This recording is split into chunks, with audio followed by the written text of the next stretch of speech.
traveling down lonesome road, down lonesome road. Nobody cares a thing about you. It's heavy load, it's heavy load. Fell in love in Cincinnati. Love is true as she told me so. I gave her rings and all my money. Where she ran off to, I'll never know. It's a lonesome feeling when you're traveling down lonesome road, down lonesome road. Nobody cares a thing about you. It's heavy load, it's heavy load.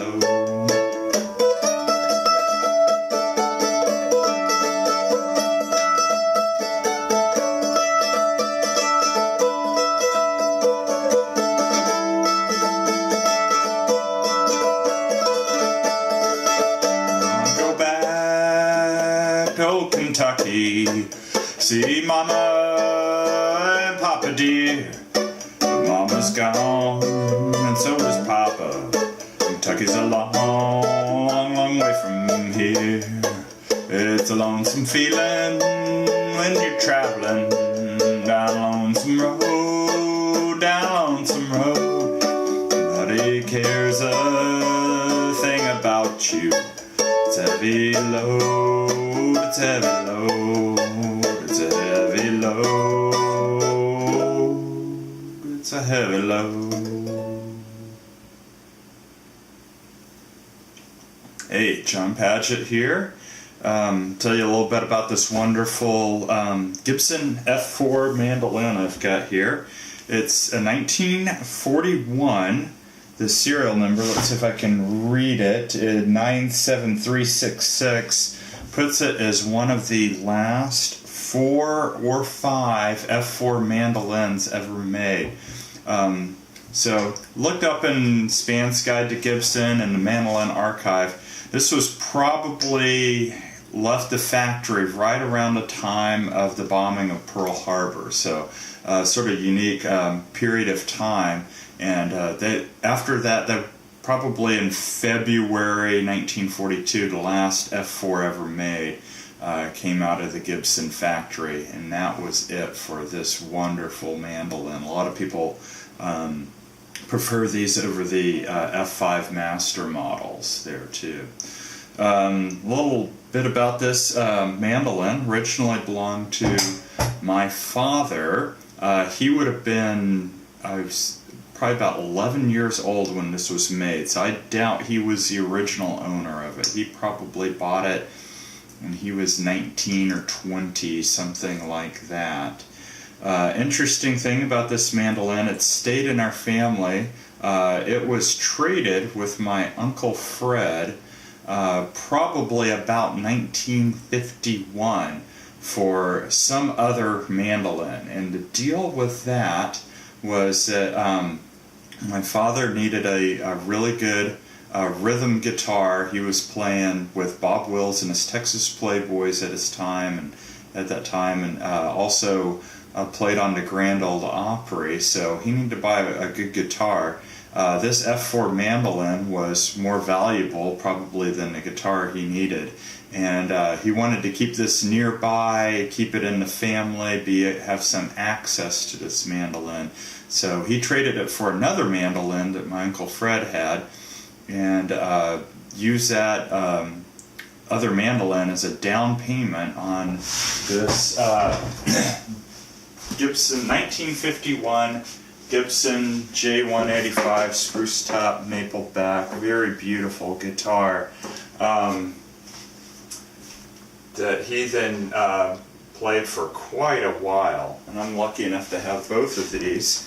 Anyway, with the F-4 mandolin, he wanted to keep it close there, and Uncle Fred played it probably for quite a while. I know they all played bluegrass music and had picking parties over at the house and everything, probably well before I was born, or I don't remember them really playing bluegrass except for once. Uncle Fred became a wonderful fiddle and banjo player as well. So this mandolin is in great condition. There are some pick marks in there. There's some really cool wear right around here on the neck there, which is pretty common. Little bit of damage right on the edge of the headstock right here. I don't know if you can see that or not, but both my father and Uncle Fred were cigarette players, and I remember seeing videos of people putting their cigarettes underneath the strings there, so I'm wondering why that's why this celluloid binding is melted away there in those places there. But it plays really well. Just in the mail the other day, my cousin Jonni sent this wonderful pick guard she had found for it there. That goes right in this hole right here. Let's see if we can get that in there. And then it attaches to the body right here. So that's what it looks like with the pick guard on there. And so a lot of people take these off. It appears that the hole right here has been filled in there. So maybe next time I take this to the luthier for any repairs, I'll have that hole.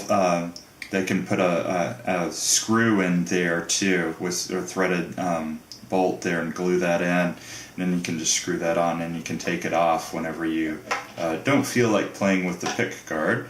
And looks like there's some let's see if we can get that out of there. Looks like there's some sort of an Art Deco circles that have been drilled in there and a little carving in the pick guard there. Anyway, this is much more valuable having the pick guard there. So great. I am very lucky to have this mandolin and be able to play some bluegrass on it. So we'll play one more tune here and see if we can get through that and go from there.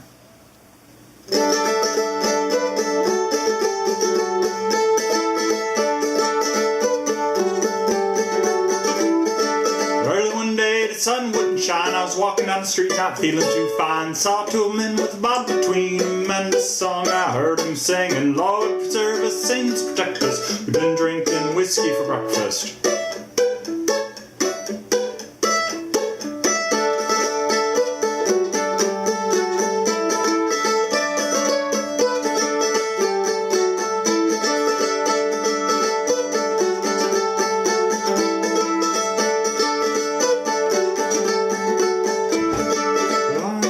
Steps they're sitting, I couldn't believe how drunk they were getting. Said old men have been drinking long, why just enough to be singing this song.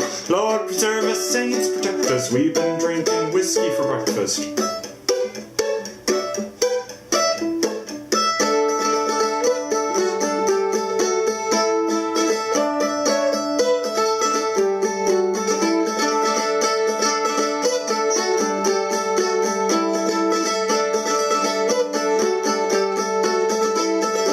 Passed me the bottle and I took a little sip. Felt so good I just couldn't quit. Passed me some more next, singing who there. Three of us sitting there singing this tune. Lord preserve us, saints protect us, we've been drinking whiskey for breakfast.